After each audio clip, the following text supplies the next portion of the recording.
एक बार मेरे एक स्कूल टीचर ने मेरे दोस्त से एक प्रश्न किया कि बेटा बुक रीड कर लेते हो। तो मेरे दोस्त का जवाब था, सर लिख लेता हूँ पर पढ़ नहीं पाता। फिर सर ने उससे पूछा, क्या लिख लेते हो बेटा?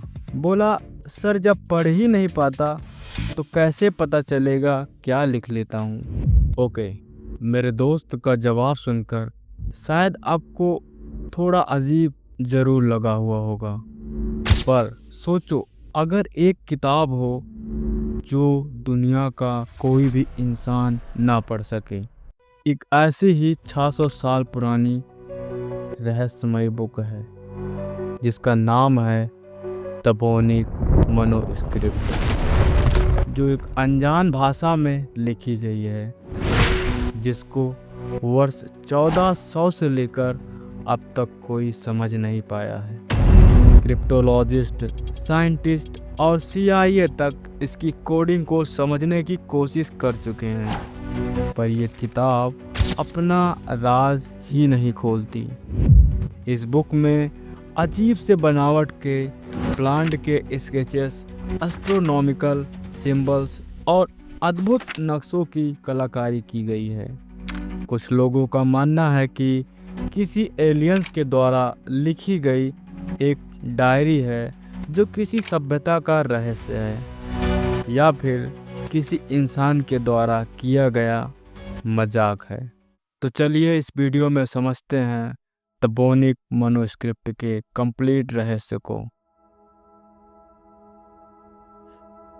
ये किताब सन 1912 में एक अमेरिकन व्यक्ति वाइल्डफ्रीड मनुस्क्रिप्ट वोनिक को मिलती है, जो पुरानी बुक्स और एंटीक चीजों के बहुत शौकीन थे।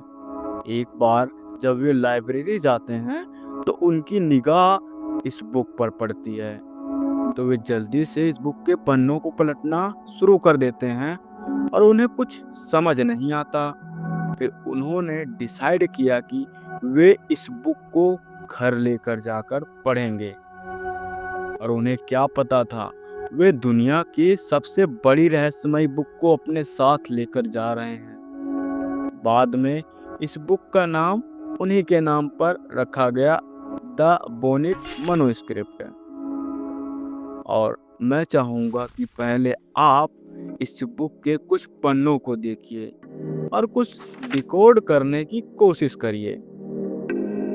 600 साल पुरानी किताब लेकर चलती है अपने साथ बहुत सारे रहस्य।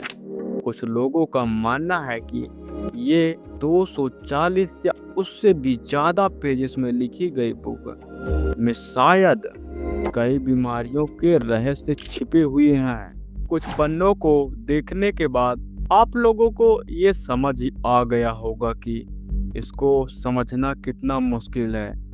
इसलिए इसको फिगर्स के आधार पर 6 सेक्शंस में डिवाइड किया गया है। पहला है बॉटनिकल सेक्शन। इसमें 113 ऐसे पेड़ पौधों को डिस्क्राइब किया गया है जिनकी पहचान अभी तक नहीं की गई है। एंड दूसरा है एस्ट्रोनॉमिकल और एस्ट्रोलॉजिकल सेक्शन। इसमें स्टार्स और प्लैनेट्स के बारे में बात की गई है, यहाँ तक कि हमारे सूर्य और चांद को भी मेंशन किया गया है। और इसमें कुछ न्यूड महिलाएं पाइप्स और चिमनियों से निकलती हुई दिखाई गई हैं। इसका लॉजिक अभी तक कोई क्लियर नहीं हुआ है। एंड जो हमारे पास थर्ड सेक्शन है, बायोलॉजिकल सेक्शन, इसमें कई न्यूड महिलाओं के फिगर्स हैं। ज़्यादातर महिलाओं के निकले हुए पेट उनको किसी प्रकार के लिक्विड में डूबी हुई या उसमें चलती हुई दिखाया गया है। उनको इंटरकनेक्टिंग ट्यूब से जोड़ा गया है। ऐसा लगता है मानो किसी प्रकार की वस्तु से क्रिया कर रही हो। कॉस्मोलॉजिकल सेक्शन, इसमें ज्योग्राफिकल फॉर्म्स के पॉसिबिलिटीज को दिखाया गया है, जैसे कि हमारे इन्वायरमेंट में क्या क्या चीज़ें होती थी at that time. Pharmaceutical section, इसमें 100 से अधिक पेड़ पौधों की जड़ों को लाल, नीले, हरे रंग के कंटेनर के साथ दिखाया गया है। और इस बुक की सबसे अजीब बात है कि इसके हर पेज के मार्जिन्स में एक फूल कहो या स्टार जैसी फूलों की निशानियां बनी हैं। अब तक का इससे रिलेटेड सबसे पॉपुलर क्वेश्चन ये है कि क्या इसे एआई से डिकोड किया जा सकता है? मेरा जवाब है नहीं, क्योंकि हम लोगों को बहुत अच्छे से पता है हम लोग जितना डेटा किसी भी एआई को बनाने में देंगे वो उसकी बेस्ट पॉसिबिलिटीज में हमें आंसर देता है। तो आज से 600 वर्ष पहले हमने इतना डेटा किसी भी एआई को दिया ही नहीं, तो वो कैसे हमें इसका आंसर बता सकता है? चलिए अब जान लेते हैं कि इस रहस्यमय बुक को आखिर लिखा किसने है। वोनिक मनुस्क्रिप्ट का इतिहास पूरी तरह से रहस्य और गैब से भरा हुआ है। सन 1500 शताब्दी के अंत में जर्मनी के एम्पायर रडोल्फ सेकंड ने इस बुक को जॉन डी से 600 सोने के सिक्कों से खरीदा था। पर उन्हें ऐसा लगता था कि इस बुक को रॉगर बैकन ने लिखा है, क्योंकि जॉन डी के पास रॉगर बैकन की लिखी हुई बहुत सारी किताबें थीं। रडोल्फ ने ये किताब जैकोबस हॉर्की टैपनीज को दे दी, जिसका नाम अल्ट्रा वायलेट लाइट से देखने पर एक पेज पर दिखाई देता है। 1660 के आसपास जॉनसन मार्कस मार्की ने ये किताब एथेंसियस कीचर को दे दी और सन 1912 में वाइल्डफील्ड बोनिक ने इस बुक को रोम के पास से एक कॉलेज जेसिट से खरीद लिया। बाद में 1969 में एचपी क्रॉस ने इस बुक को बोनिक की प्रॉपर्टी से खरीद लिया। फिर ये किताब येल यूनिवर्सिटी की बेनेडिक्ट लाइब्रेरी को दे दी जाती है और अभी तक ये मिस्टीरियस बुक वहीं पर है। पर जितने लोगों का मैंने नाम लिया है ये सब एक थ्योरीज है या एक कल्पना। हैरान करने वाली बात तो ये है कि अभी तक इसके लेखक का नाम पता ही नहीं चला।